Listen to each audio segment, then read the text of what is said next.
Para começarmos, sem mais delongas, eu peço ao nosso coordenador-geral, irmão Joaquim Bártalo, por favor.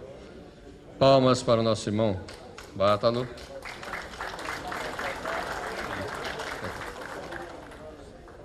Eu peço para o nosso grão-mestre do Grande Oriente Brasil, por favor, São Paulo, irmão Baluque.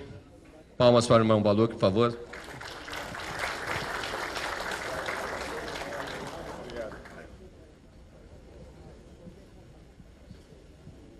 O nosso conferencista William Martins de Carvalho, irmão William Martins, por favor. De Almeida Carvalho, desculpe.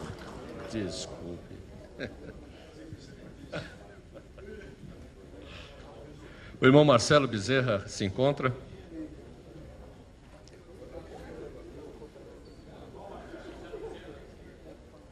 Por favor, venha à mesa. Palmas para ele. Irmão Ivo Alves, por favor, também se aproxime. Palmas para o nosso irmão Ivo. Irmão Celso Davi. Celso Davi. Irmão João José Viana. Se encontra? Por favor.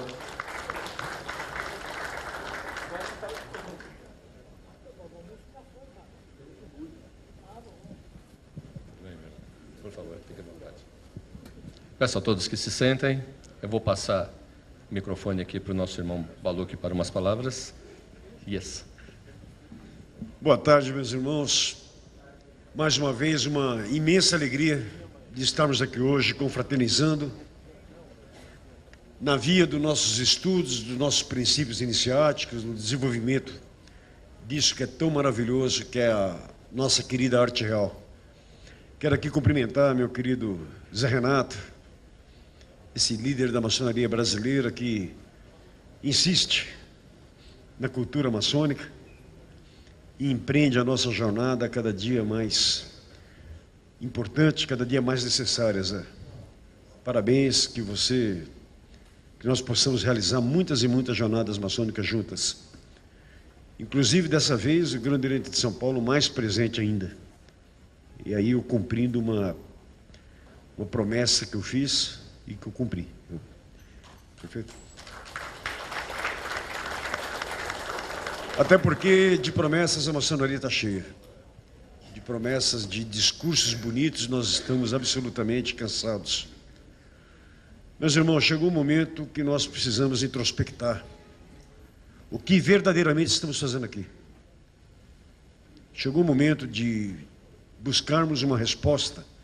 E essa resposta não é uma resposta do grão-mestre, não é uma resposta de grande secretário, não é uma resposta de ninguém, a não ser de vocês mesmos.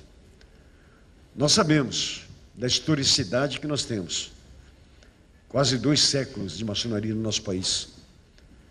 Sabemos daqueles lá de trás que fizeram e renderam grandes obras que até hoje nós cultuamos. E muitos dos maçons ainda falam de independência, proclamação da República e outras coisas.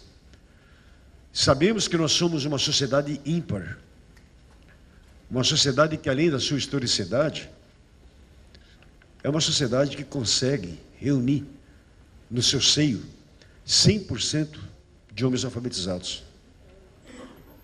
E muitos desses homens, meus irmãos, têm nível superior. E quem não tem o nível superior tem o nível da diversidade da vida, que também é algo de valor incomensurável. Temos uma capilaridade que não existe em nenhuma associação. Nós conseguimos estar num único meio de médicos, advogados, dentistas, sapateiros e companhia. E o que nós estamos fazendo? O que nós estamos fazendo hoje em nossas lojas maçônicas, meus irmãos? Escutando o suor dos nossos malhetes, tentando demonstrar que estamos empenhados dentro de um trabalho, mas esse trabalho não depende só de mim, depende de um grupo. Alguns que são escocistas, por exemplo, eu vou falar do escocista porque o escocista é um grande percentual de associados. Lê lá, no seu ritual, que as calamidades do presente não vencidas são ônus terríveis do amanhã. Leem. Apenas leem. Não introspectam, não pensam no que é aquilo. Vê também no ritual que a maçonaria é ação moral. E hoje nós estamos fazendo o que há 193 anos nos predispomos a fazer. Iniciar, elevar e exaltar. E isso nós temos feito com primazia, todas as lojas maçônicas. Mas quem que nós estamos iniciando?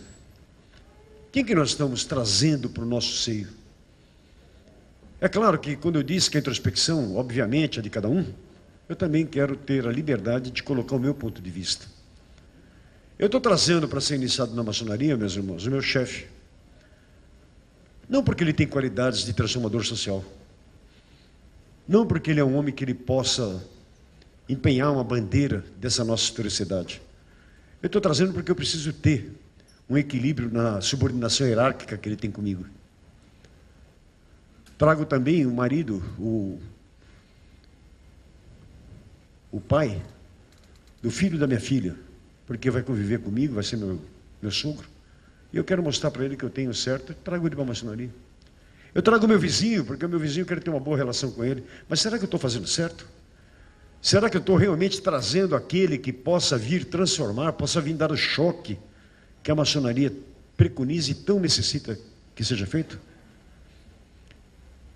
Hoje, se nós estamos batendo uma malhete e estamos nos perdendo nas nossas xenofobias internas, nas nossas questões internas, e há aquele ainda que vibra quando o venerável mestre erra em um determinado momento ritualístico, há aquele ainda que quando vê um trabalho equivocado da sua loja, aplaude pelo fracasso, porque ele não pensa na instituição, ele pensa na derrubada daquela pessoa que está errando.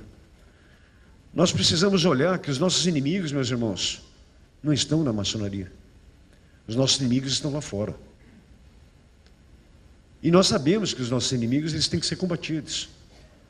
E nós estamos combatendo nós mesmos, com as nossas xenofobias internas.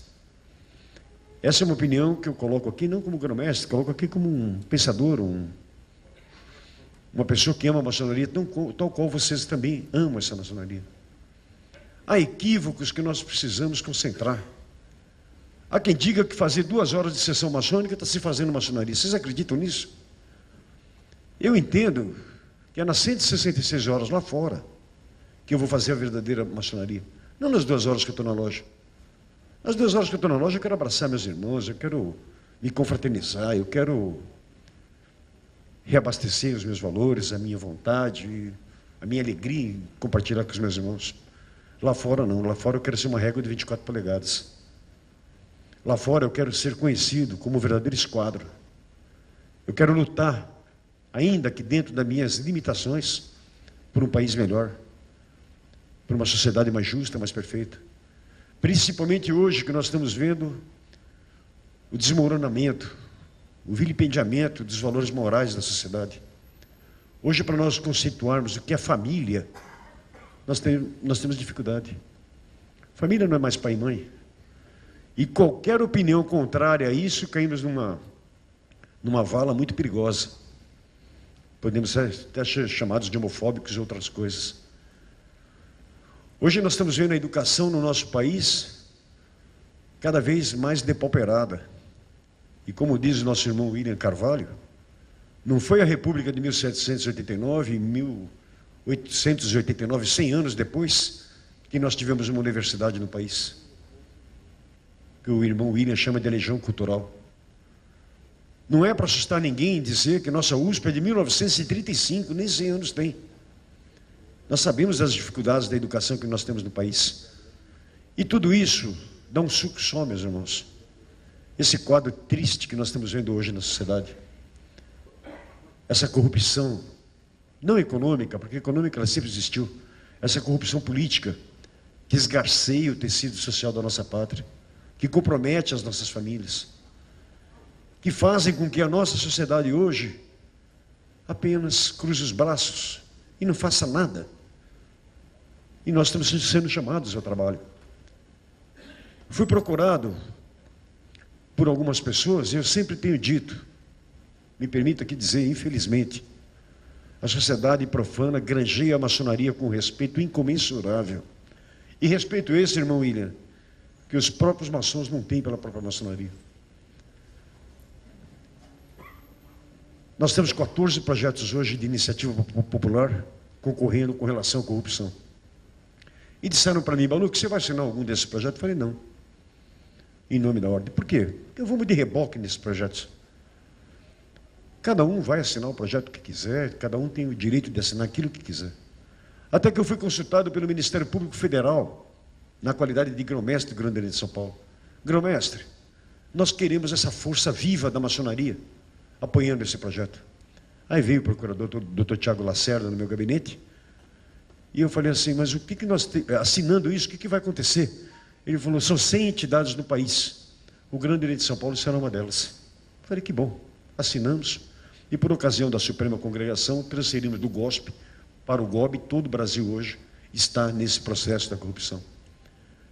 E coisas vão acontecendo, que você fica assim, você fala, puxa vida, eu tenho um certo receio de fazer essa conexão. Eu estou, num dia normal, recebo um telefonema de uma pessoa, dizendo, olha, eu sou secretário, a presidente da República tem 2 secretários, eu sou um deles. Eu queria conversar com o senhor. Eu falei, mas por que comigo? Não, porque o senhor é do Grande Oriente de São Paulo é a maior maçonaria do Estado de São Paulo, tal, aquela coisa toda. Tal. Eu falei, não, mas conversa com o GOB. Não, com o GOB não, eu quero conversar em São Paulo, porque em São Paulo as coisas acontecem. Dá para o senhor vir aqui conversar comigo? Claro. Primeira coisa que eu pensei, aparelhamento político do Estado em cima da maçonaria. E fui lá para Brasília, pagaram passagem, aquela coisa toda. E realmente, quando eu cheguei lá no Planalto, estava a sala da presidente do lado esquerdo e a sala desse assessor do lado direito. Eu falei, pois não, estou aqui. Ele falou, nós não queremos nada do senhor, doutor. Nós só queremos colocar todo o aparelhamento que nós temos, em termos de ministério, de necessidades, para que a maçonaria possa ser atendida nas necessidades que vocês têm de benemerência e de filantropia. Eles sabiam mais da benemerência e filantropia maçônica do que as pessoas que me acompanhavam. E outras experiências que nós estamos tendo, que eu não vou ficar aqui perdendo o tempo de vocês nesse sentido. Mas tudo isso me leva a realmente a indagar a vocês. O que nós estamos fazendo aqui? Nós não somos um clube de serviço, não temos nada contra o clube de serviço. Nós temos um outro papel, nós temos uma outra importância. E essa outra importância, ela não está na mão do grão-mestre, ela está nas lojas, ela está na força viva da maçonaria, que são vocês. Ser grão-mestre é uma vontade do povo maçônico indicar alguém. Ser maçom é acordar com o espírito de levantar as verdadeiras bandeiras da maçonaria. Eu deixo esse pensamento para vocês, posso estar equivocado, vocês me desculpem, mas é o que eu estou buscando para que todos vocês possamos partir para um pensamento coletivo da nossa ordem. Então, o que viemos fazer aqui? Submeter nossas vontades? Já submetemos. Vencer as paixões? Vencemos todo dia. Cadê o trabalho da maçonaria? Cadê aquilo que vai realmente servir como argamassa para nos levar a um único objetivo? E nós temos muitas coisas que estão aí. E o crédito que a maçonaria tem, meus irmãos, ainda credencia mesmo ela a fazer essas mudanças. O que vocês precisam são de líderes que estão junto de vocês em todos os segmentos de pensamento e de ação. Vocês têm aí o Ronaldo Fernandes na Grande Loja Maçônica, vocês têm o Juroni Vasconcelos no Grande Oriente Paulista, vocês têm o Baluque lá no Grande Oriente de São Paulo, vocês têm os veneráveis mestres de vocês, e vocês têm aqueles que vocês estão trazendo para a nossa ordem. E nunca vamos nos esquecer, para encerrar o que eu vou falar.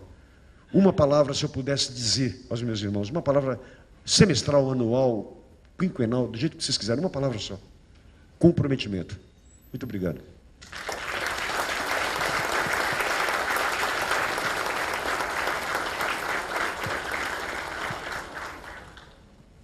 Obrigado, irmão. Não, obrigado. Eu passo a ler agora o currículo do nosso conferencista, nosso irmão William.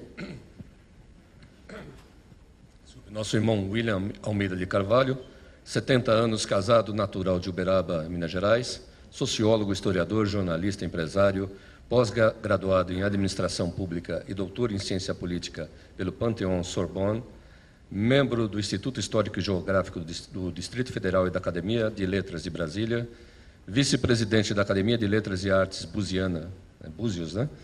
Ex-secretário de Estado do Distrito Federal, ex-subchefe do Gabinete Civil da Presidência da República, Escola Superior de Guerra, ESG, da turma JK de Rio de Janeiro, 1993, professor e conferencista da Associação Brasileira de Orçamento Público, ABOP, e da Associação Internacional de Pressuposto Público, ASIP, obreiro da Loja Equidade e Justiça, número 2336, grau 33, no rito escocês antigo e aceito, sócio fundador da Loja de Pesquisa do Grande Oriente Brasil, ex-venerável mestre da Loja de Pesquisas Maçônicas do Grande Oriente do Distrito Federal, ex-secretário de Educação e Cultura do Grande Oriente, Distrito Federal, Grande Oriente Brasil, ex-diretor da Biblioteca do Grande Oriente Brasil, ex-presidente da Academia Maçônica de Letras do Distrito Federal, membro da Academia Maçônica do Brasil e da Academia Maçônica de Letras da Paraíba como membro correspondente da Loja de Pesquisas Quattro Coronati de Londres, da Scottish Rite Research Society, da Southern California Research Lodge, da Philatelic Society, da Masonic Library and Museum Association, representante do Grande Oriente Brasil em congressos maçônicos internacionais em Santiago do Chile e Edimburgo, na Escócia, coordenador do primeiro curso de pós-graduação em História da Maçonaria no Brasil, na Universidade do Distrito Federal, UDF, presidente da banca universitária que aprovou as teses do referido curso, candidato a grão-mestre adjunto do Grande Oriente Brasil em 2013. A partir de agora, eu passo a palavra ao irmão.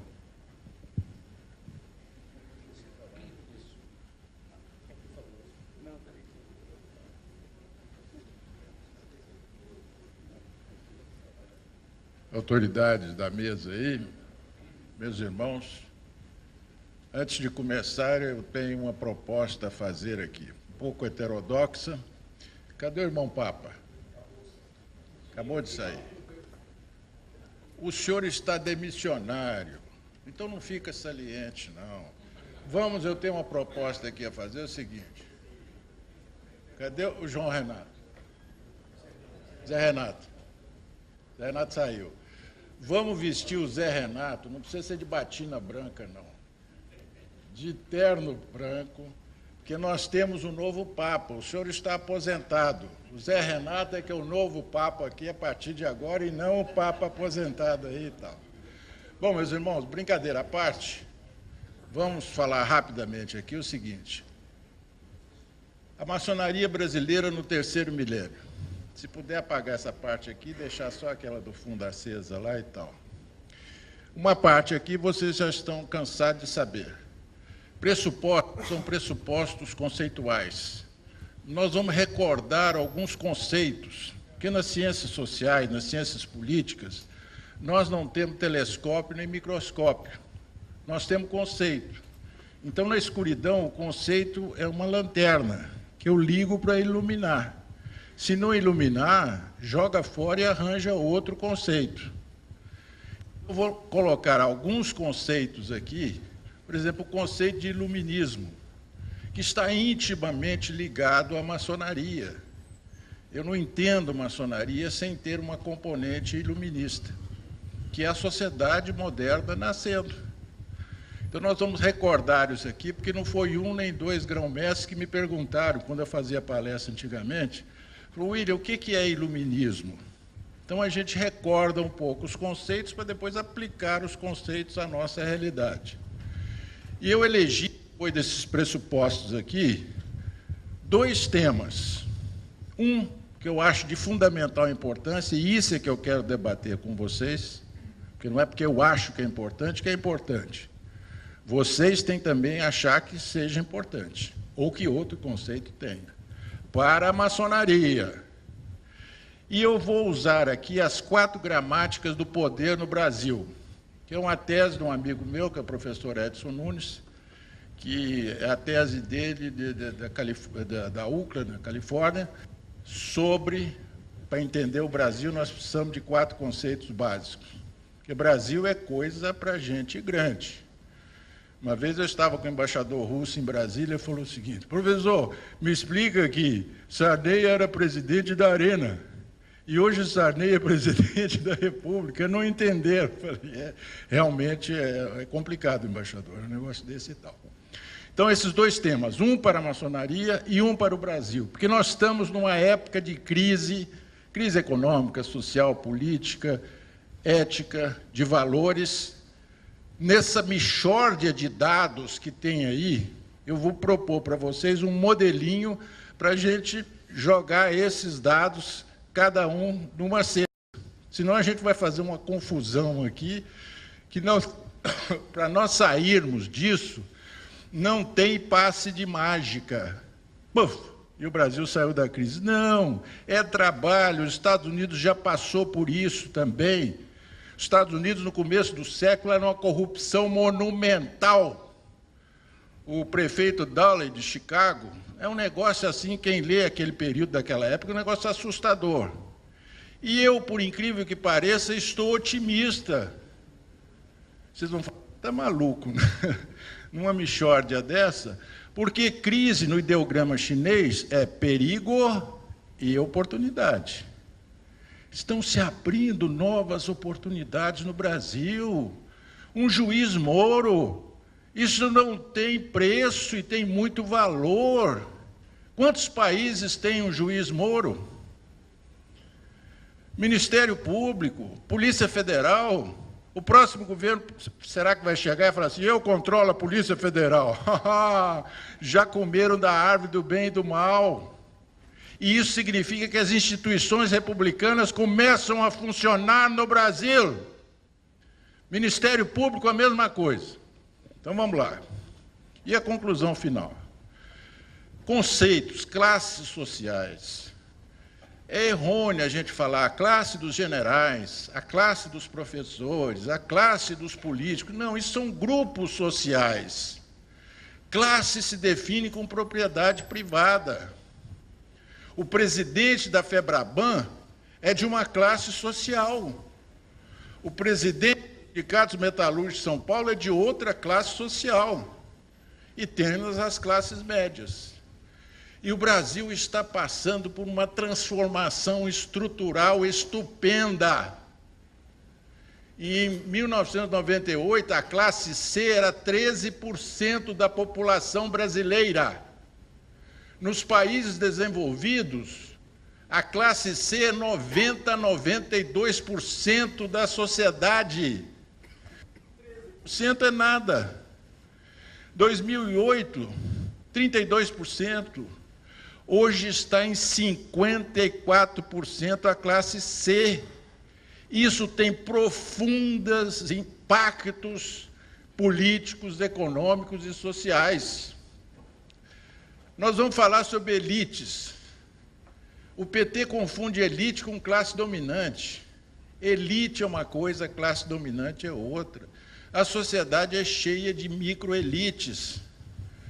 A elite dos empresários, a elite da maçonaria, a elite do exército, a elite dos professores, a elite universitária.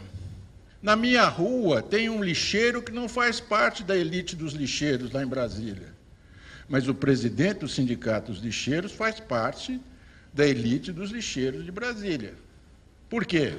Porque ele tem mais informação, tem mais capacidade de articulação, tem mais capacidade de transacionar com as outras elites. Então, a sociedade é cheia de elites, e elites é importante, é bom, não é ruim, não. Por que ter preconceito contra as elites? E das elites, nós temos as elites estratégicas. O presidente da FEBRABAN faz parte de uma elite estratégica. O presidente da CNBB faz parte de uma elite estratégica religiosa. Bispo Macedo faz parte de uma elite estratégica. E a minha tese qual que é? Até 1930, a maçonaria era uma elite estratégica e estava par e passo com a elite política do país. A partir de 30, ela não é mais uma elite estratégica. E em não sendo uma elite estratégica, porque a elite estratégica da maçonaria, quando era ela estratégica, ela apontava rumos para o Brasil. E hoje, o Brasil fala, sai da frente, senão eu atropelo. Isso que o Baluch estava falando agora mesmo e tal. Por que que nós estamos reunidos em loja maçônica? Para discutir churrasco na ordem do dia? O Brasil precisa de entidades tipo maçonaria. O Brasil é ávido disso, o Brasil está batendo na nossa porta. Maçonaria, me ajude. O Brasil está precisando de rumos. Mas como é que a maçonaria vai ajudar o Brasil se ela própria não tem rumos? Ela perdeu, ela não é mais uma elite estratégica. E isso é o seguinte, eu estou numa fase da minha vida que eu estou procurando insights. Às vezes eu vou assistir um filme, o enredo interessa, mas não interessa muito. Eu quero é que mexa na minha cabeça. Eu releio Shakespeare, Hamlet, de 10 em 10 anos. A história eu estou careca de saber. Mas Hamlet, Shakespeare, os clássicos, nos dão insights que mexem na nossa cabeça. O Hamlet que eu li 10 anos atrás não é o Hamlet que eu leio hoje e nem será o Hamlet que eu lerei daqui a 10 anos. Então eu procuro aqui com vocês dar insights para vocês, que mexam na cabeça de vocês. Moral, ética e moral social. Isso no capítulo de moral social nós vamos falar sobre isso. Iluminismo. Eu não entendo maçonaria sem entender o iluminismo. Na maçonaria nós ficamos procurando quais são as origens longínquas da maçonaria. Manuscrito Graham. Não, aquele italiano, como é que chama? O manuscrito de... Como é que chama? O alemão está chegando aqui, não está me deixando. Bolonha. Bolonha. O homem medieval não tem muita coisa a ver conosco. O homem medieval é cristocêntrico.